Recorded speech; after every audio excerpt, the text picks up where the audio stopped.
और खबर लखनऊ से है, जहां सपा का पीडीए चर्चा अभियान कल से 26 दिसंबर से होगा। बता दें कि सेक्टरवार पीडीए चर्चा का आयोजन करेगी। संविधान को बचाने की शपथ दिलाई जाएगी। अंबेडकर के विचारों को जन जन तक पहुंचाया जाएगा। अभियान गणतंत्र दिवस के एक दिन पहले तक चलेगा। तो ये बड़ी खबर आपको बता रहे हैं। देखिए, समाजवादी पार्टी की तरफ से इसको लेकर जो चर्चा है वो होगी और सपा का पीडीए चर्चा अभियान कल से 26 दिसंबर से सेक्टरवार पीडीए चर्चा का आयोजन जो है वो किया जा रहा है। संविधान को बचाने की शपथ दिलाई जाएगी। अंबेडकर के विचारों को जन जन तक पहुंचाया जाएगा। अभियान गणतंत्र दिवस के एक दिन पहले तक चलेगा।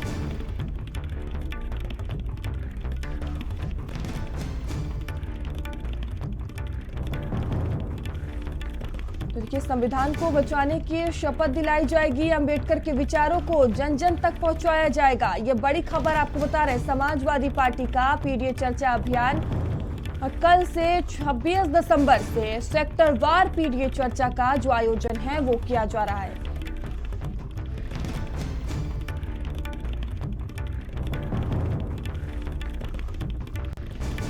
और इस खबर पर अधिक जानकारी के साथ संवाददाता सीमाप हमसे जुड़ चुके हैं। सीमाप, पीडीए चर्चा अभियान की शुरुआत करने जा रही है समाजवादी पार्टी, क्या मकसद है इस चर्चा का?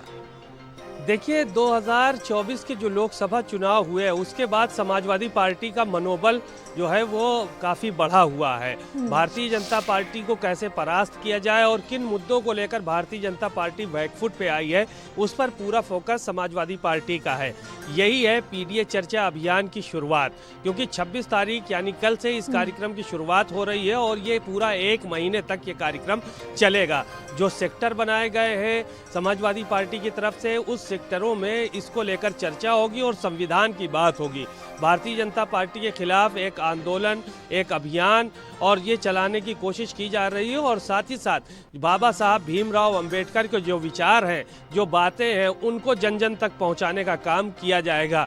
इसके अलावा क्या क्या जो है वो बातें निकल कर सामने आती हैं, बाबा साहब भीमराव अंबेडकर को लेकर किस तरह से लोग को जोड़ा जा सकता है, क्योंकि पिछली बार जो चुनाव हुआ था वो मुद्दा यही था कि भारतीय जनता पार्टी अगर चुनाव में आती है तो वो मैदान में आती है और सरकार में आती है तो वो कहीं ना कहीं संविधान को खतरे में डाल देगी। तो इन्हीं सब चीज़ों को लेकर जो है वो पीडीए का अभियान है और समाजवादी पार्टी को एक सुनहरा मौका भी मिला हुआ है, क्योंकि अभी ताज़ा बयान गृह मंत्री अमित शाह जी का जो है वो आया है, उसको लेकर विपक्ष पूरी तरह से हमलावर सरकार पर नजर आ रहा है। तो मौका भी है और इस बात को लेकर वो आगे बढ़ने का काम करेंगे।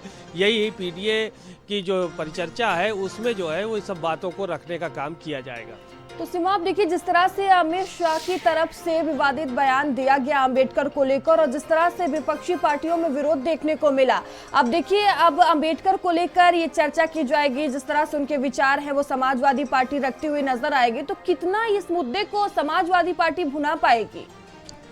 देखिए, बाबा साहब भीमराव अंबेडकर के नाम पे चाहे वो दलित हो, चाहे पिछड़ा हो, चाहे अल्पसंख्यक हो, सारा का सारा व्यक्ति एक रहता है। कहे तो क्योंकि संविधान बाबा साहब की देन है और संविधान के तहत सभी लोगों को बराबरी का हक और अधिकार प्राप्त है।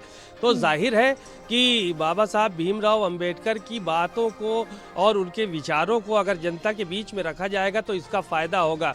और अगर ये बात भी रखी जाएगी साथ में कि साहब ये संविधान को खतरा है बीजेपी से या किसी पार्टी से, तो उसको लेकर भी लोगों के बीच में जागरूकता तो फैलती है। क्योंकि अभी देखा नहीं कितना बड़ा यहाँ पर आंदोलन हुआ, सपा ने भी उतना ही बड़ा आंदोलन किया, बसपा ने भी किया और बाबा साहब के नाम पर लोग जान देने को तैयार हैं। उनको तमाम लोग भीख जो है वो भगवान मानते हैं।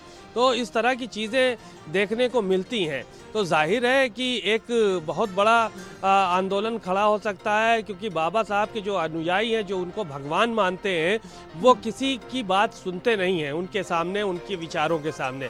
तो उनकी बातों को लोगों तक पहुंचाने का काम किया जाएगा और उसी के तहत जो है वो समाजवादी पार्टी आगे बढ़ने का काम करेगी। ठीक है, बने रहिएगा सीमा आप हमारे साथ।